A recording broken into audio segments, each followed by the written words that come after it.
31 News. All right, parents, I know you're probably busy this morning, especially if your kiddos are heading back to school today or this week, but this is really cool information that could help you tackle the homework struggle a little bit better this year, motivating them maybe to get it done. You know, every kid is different. Some are better working quietly, others need to be checked on. Some just have things that are holding them back that you might not even know about. Mike Winchell is here from LearningRx in Fort Collins and has some ideas on things parents, maybe things we can do differently, different ways of approaching the homework situation. Because, you know, I've got 3 kids. It's a struggle sometimes. They don't always want to do it for the most part. Sometimes it can be a struggle. That's one of the reasons why I like to encourage engagement, because everybody wants to do what's fun, right? So if there's some way we can make homework fun for our children, then they want to dive in and do it. Well, one of the best ways to make it fun is to take an interest in the homework that they're doing. What they're doing. Yeah, have them teach you. That's, boy, that's one of the best ways. Wouldn't take much in my case, but are there some kids, though, that maybe the approach is better to give them some space when they're doing their homework? Well, that might be the case. At LearningRx, one of the things that we do is we apply well-known neuroscience to learning. Yeah. And one of the things we do is we have this thing we call a learning model. And it's basically a famous functional model of how the brain works.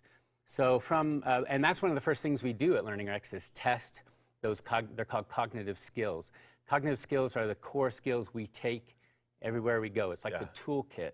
Well, and it's not about it's not the knowledge we have from learning, it's more our ability to absorb that and remember that. And it was interesting because you were saying we may get frustrated that our kids can't memorize something for class, but they may have an ability that's lacking in terms of memory. That's right. Everybody's got a different level. Everybody's brain works slightly differently. You might be, let's say you're a fast thinker. Yeah. Well, then you're going to think about more in the classroom. You're going to be more engaged in the classroom. Well, if you weren't blessed with being a fast thinker from day one, then that can actually be improved.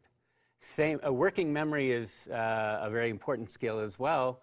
That's anything less than 1 minute. Short-term memory is less than 1 minute. So it's basically it's that now memory when someone just told you their name. Right. And then a few seconds later, you've already forgotten what they told you. It happens all the time. Right. That is short-term memory. Yeah. And so if we get these tools, does it allow us to approach homework differently with our kids? Well, it might. Let's say if they have very strong skills, and we know they have very strong skills, well, then maybe we know that learning on their own is going to be something that they can do effectively.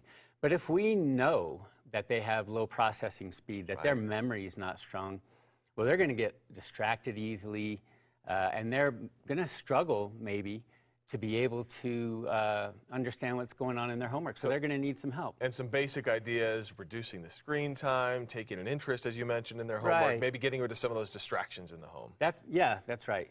And I think, you know, one of the places we can start on our way home from school, we can start talking about, hey, what homework do you have today? Get excited about it? Yeah, if we get excited, they get excited. It's kind of contagious, right? It certainly is. And then when they first get home, instead of being that slave driver, so this is my own personal theory, a lot of parents have different opinions, but I like the idea of getting out and playing. Yeah.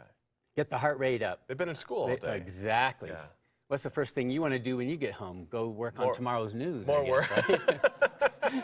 Well, I never want to work on tomorrow's news, but we wait for it to happen and then we work on it. Oh, okay. Thank you so much. All right, we got to run. Very good advice, some good things to think about for parents out there as we begin the process of getting back to the homework game. Let's get to your traffic because we've got an alert for you.